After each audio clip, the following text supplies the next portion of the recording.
Big Rouge. Oh, Anana Lobi. Oh, ya Kolanda, Mibeko Nangata préféré na ya famille politique na ye, Combo na ye, Big Rouge. État de droit et ça pour ça là.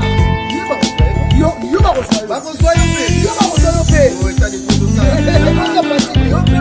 ba kosoyo. Il y a indépendance. Pona nini mboka ya biso ekufi. Mboka ekufi pona moyibi.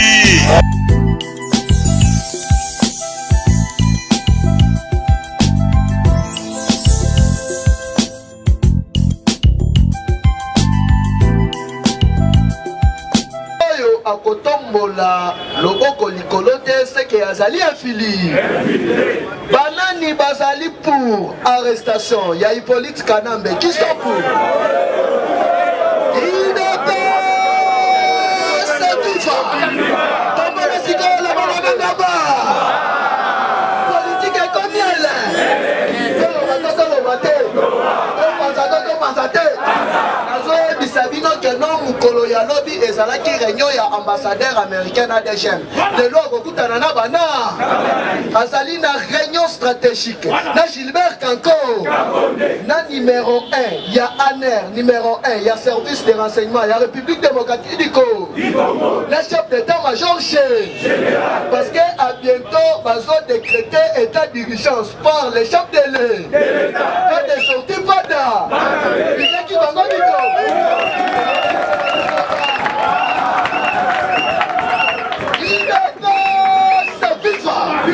Fatime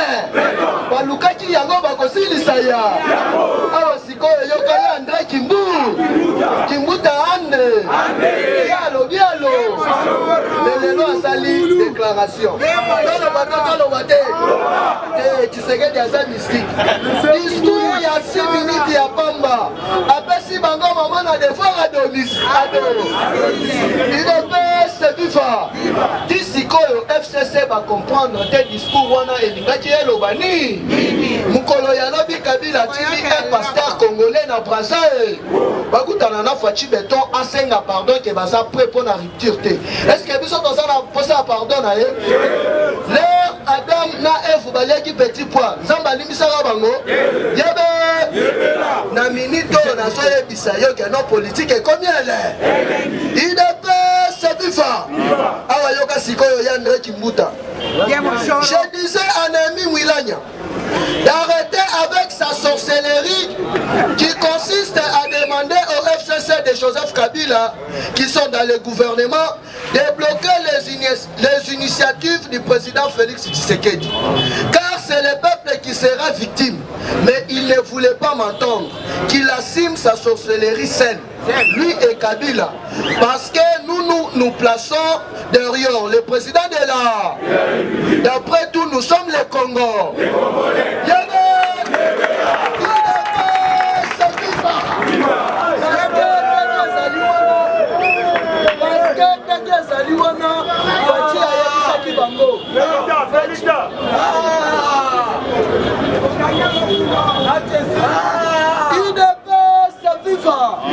Fatia lobi bien que ngai nazo sala consultation et non autant dialogue on est ce qui n'y wana non oyo sikoyo ekomi bolubwa jitu ezali likambu ya mbo Fatia bengi ba congolais nyoso nde oya to sangana pona mboka na biso ekende libo alors que selon ba calcul ya lelo na kati ya assemblée nationale ezalaki na plus de 70 députés oyo bazali ba indépendants bango balobi tolo UDPS viva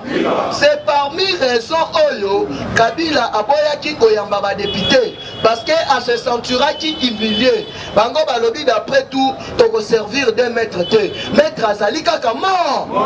alors que ndenge ezali wana toyebisaki bino déjà banda kala oyo Fatia azo sala ezali transition sans Kabila yebe ba professeur na ba soi-disant ba professeur na minute oyo babimi bize bakomi ateno bakasa ye nyonso nyonso na FCC balo me batu wana boyibi na bango bopie na bango pendant 18 ans mobi nani yango alobi bongo na emimwila kaka batu ye abengani basanganaka te basali nini balobi na emimwila nya auta buru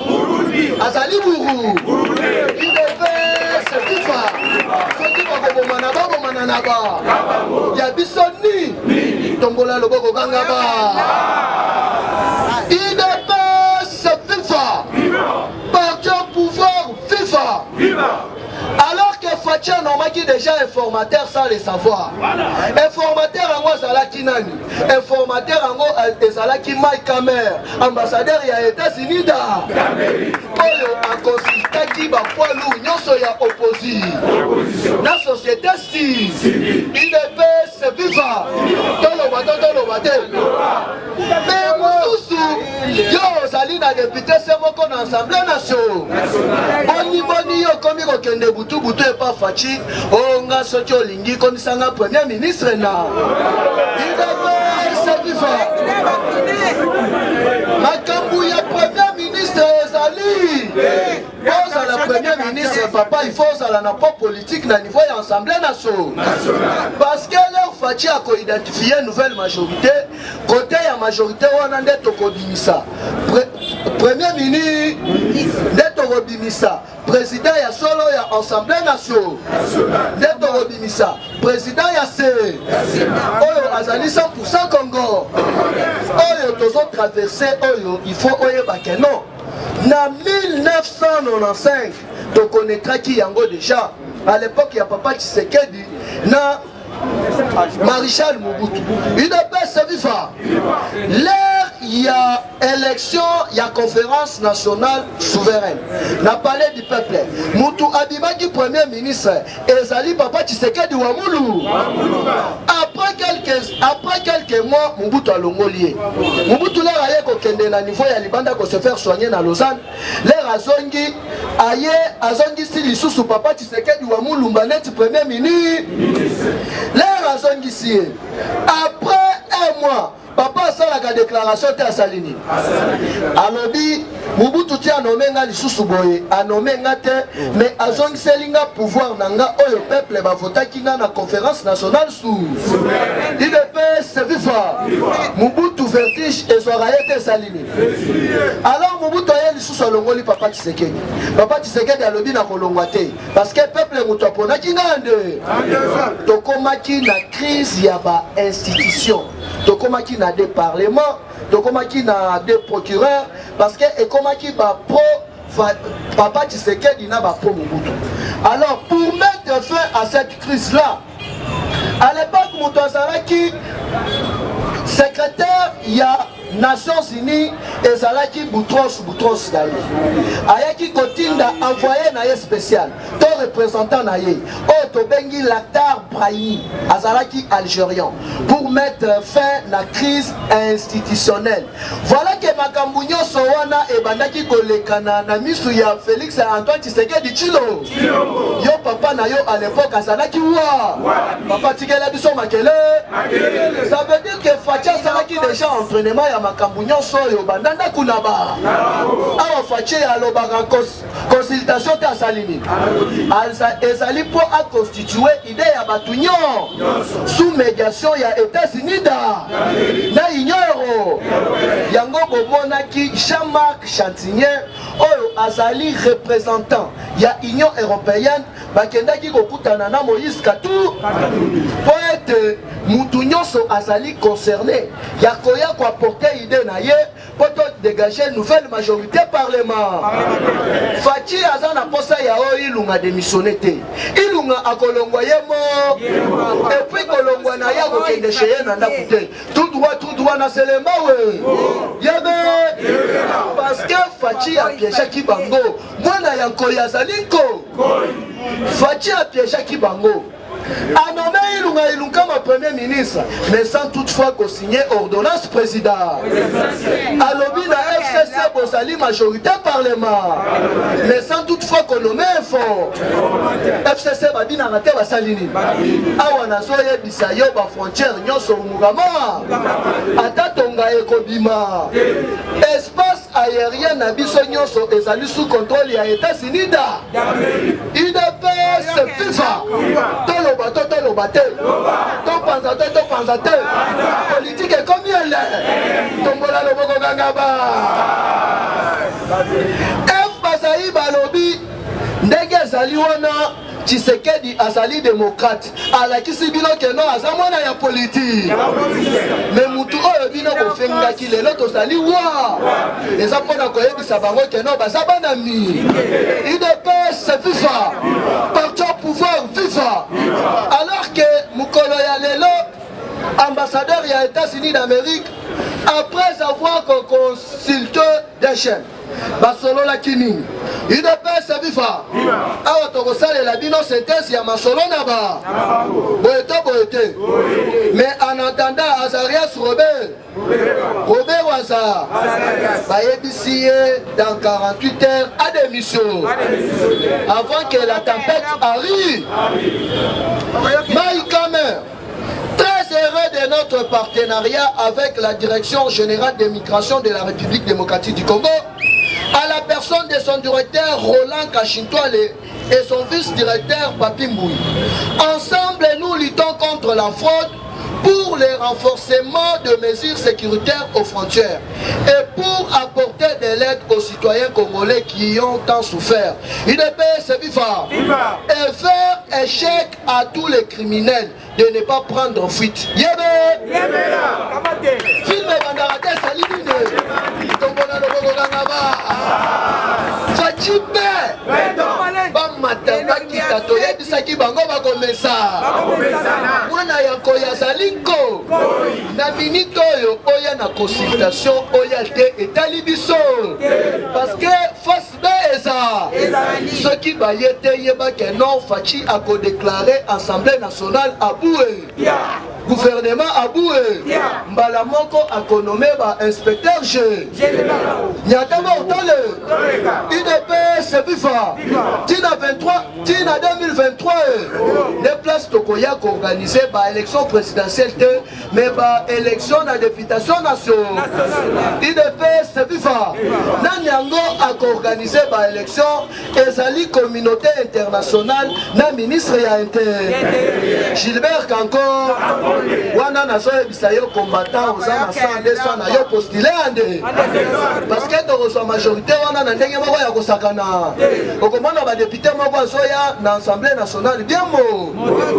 c'est UDPS FIFA wana qui sont pour atombola raté à Salini bala moko toke na référendum mandat oboyolo est-ce que chebino toyebi cheba fachi toyebi ya tombola loboko gangaba UDPS FIFA nalingi na répondre na presse epenge na oyo tobengi nani lisanga bondoki il faut yeba keno batu ya liboso oyo batelemela coalition c'est nous les parlementaires de tolobaki na Fachi makambo wana tolingi yango ata mukolo moko Fachi alobi a expliqué biso condition oyo to gagner élection biso tozali na imperium bango bazali na majorité to coaliser na nous total ndenge to kotambola soki esimbi te na kosonga faire UDPS FIFA papa yebisa biso 3 millions ya 500 ekeiwa kote wana na ba Kongo ne mwana semi alobaka ta salini na yebisa kibino ke no Tshisekedi azano ko na ngande muto akomeka na Tshisekedi akosambuma na zo tunga na ba Kongo ba député nyoso ya ba Kongo sima ya Fache UDPS FIFA kombola loboko politique est comme alors que ebele balobaki na Fachi ateki mboka asali boye awa oyoki Janine Mabundu mukolo ya lobi asolenga eza likambo ya opposition te eza likambo ya majorité te eza likambo ya peuple Congo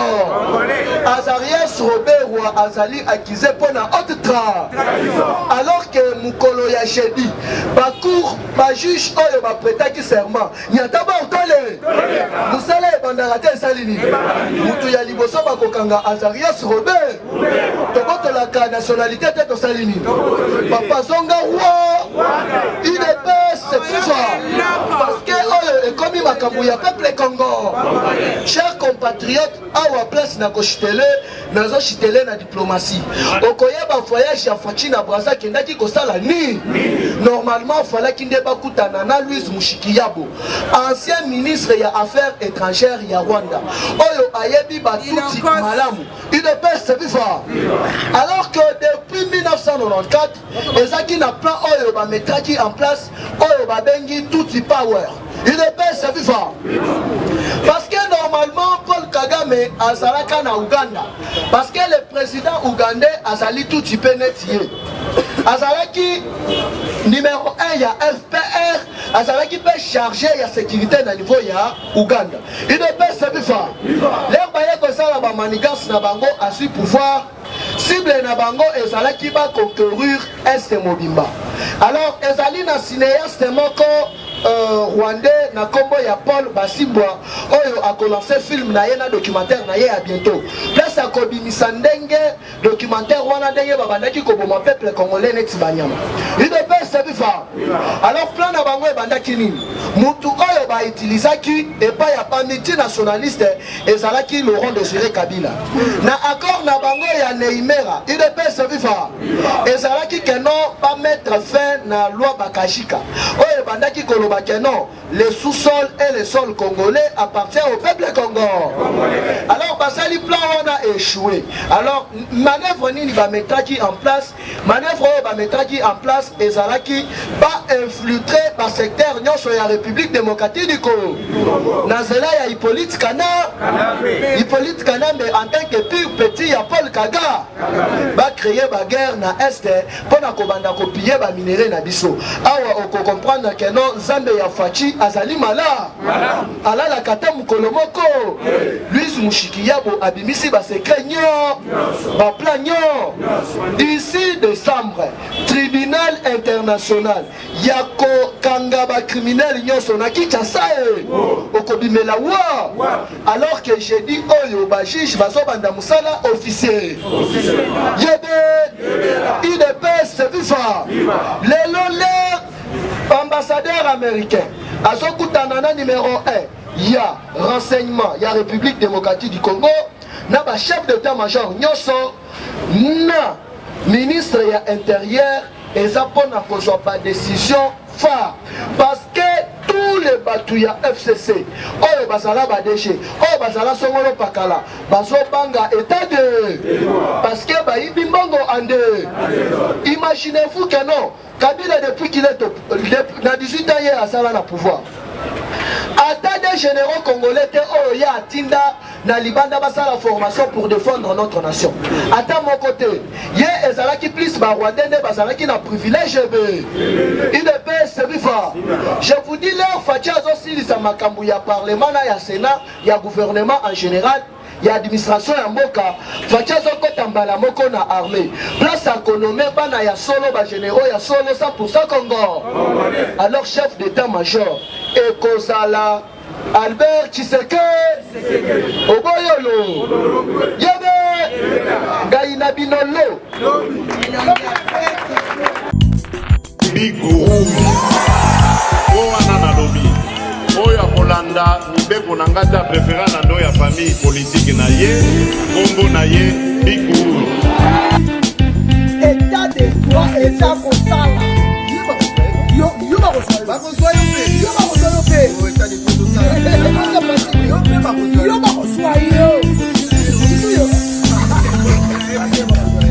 ya indépendance pona nini mboka ya biso ekufi mboka ekofi pona moyibi